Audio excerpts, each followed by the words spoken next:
Anadan küslü olub, anası dünyadan köçən qızların aqibəti necə olacaq bəs? Ana dünyadan köçsə də, onun enerjisi və yüksək mənı var.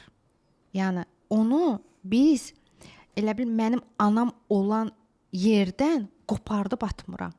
O elə mənim anam hardaydısa, orada qoyuram və onu gətirirəm gözümün qabağına və onu nəyisə görə qınamışamsa, nəyisə görə başa düşməmişəmsə, ondan üzr istəyib və onu qəbul etdiyimi deyirəm.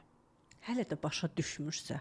Hələ də başa düşmürsə. Hələ də məsəl üçün dünyadan köçüb anası, indiyənə qədər onun dalınca danışır. Hə, söymür, yəni başa düşdüm. Hə. Qınayır. Bunu nə edirik? Ya gözümüzün qabağına anamızın ruhunu gətiririk, onunla şəfa açırıq. Sadəcə bilin ki, sizdən ona sevgi gəlir və o gücü hiss eləmək lazımdır. Bilirsiniz, yəni ana nə qədər qəddar olsa da sizi bəlkə əzib, bəlkə sizi döyüb, bəlkə sizə yaxşı bir həyat verməyib, amma onun sayəsində siz varsınız da. Sadəcə bunu başa düşün. Qalan hər şeyi ignor eləyin. Yox, əgər bunu təsəvvür eləyə bilmirsə, gedin qəbr üstünə. Adına halva çalın, qəbr üstündə və nə içinizdə varsa negativ deyin ona. Mama, sən mənə bunu belə elədin. Elə deyin, boşaldın və sonra gör rahatladığınızı hiss etdiyiniz anda deyin ki, mama, mən səni bağışlayıram, sən də mənə bağışla. Bax, o zaman o bağlar bərkilməyə başlayır. Qəbula keçir insan, qalxır, situasiyanı qəbul elədi, və karma dayandı. Çünki çox yaxın tanışım var, anasını qəbul eləmir, ölsə belə ölümündə bir damla göz yaşı belə tökmədi. Günü bu gündə özü də xoşbəxt deyil.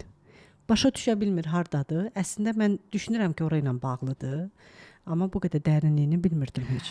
Onu sorğulamaq yeri yoxdur. Çünki bu insan bu həyatdan köçüb. Sorğulamağın adı da yoxdur.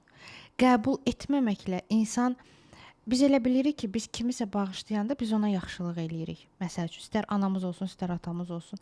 Mən bağışladım, o rahat olacaq. Bəs mənim keçirdiklərim, yəni ego cavab verir. Amma mən bilmirəm ki, mən bir insana əgər bağışlaya bilmirəmsə, mən özümə əziyyət verirəm. Zülm verirəm mən özümə.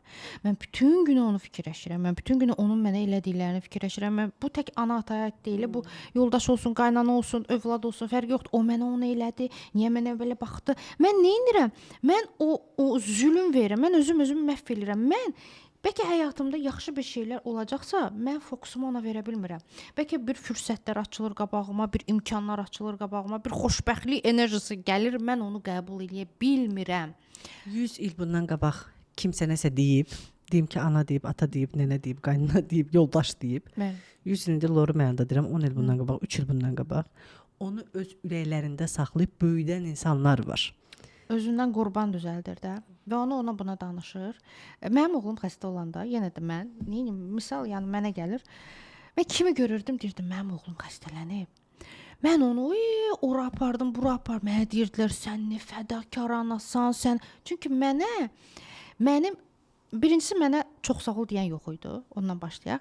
İkincisi də ki, mən o qədər acı idim ki, o emosiyalara təriflənməyə, ki mən nəyisə bacardım, mən uşağımı sağaltdım və sonra başa düşdüm ki, bu mənim daxilim idi, mənə o deməyə ehtiyac yox idi, bu mənim içdən gələndir.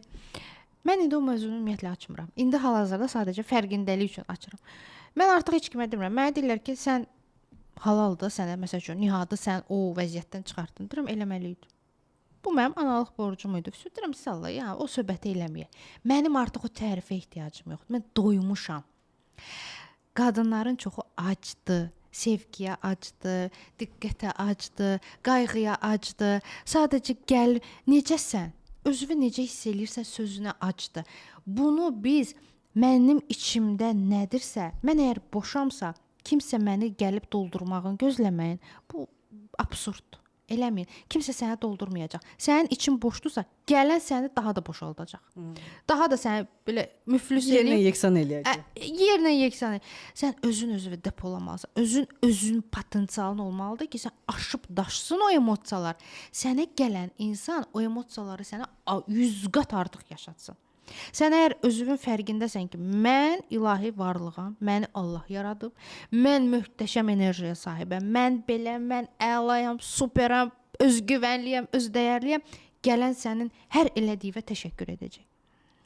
Gələn sənə hər əlində gəzdirəcək. Minnətdar olacaq ki, sən sadəcə onun həyatında varsan. Amma mən bu pozisiyadan ki, mənim anam sevmədi, məni kim sevəcək? Mənim anam mənə bu həyatı verdi. Bəlkə verməsəydi, mən başqa cür olardım pozisiyası ilə ailə qurursuzsa, yəni o çox böyük bir travmalara səbəb olacaq.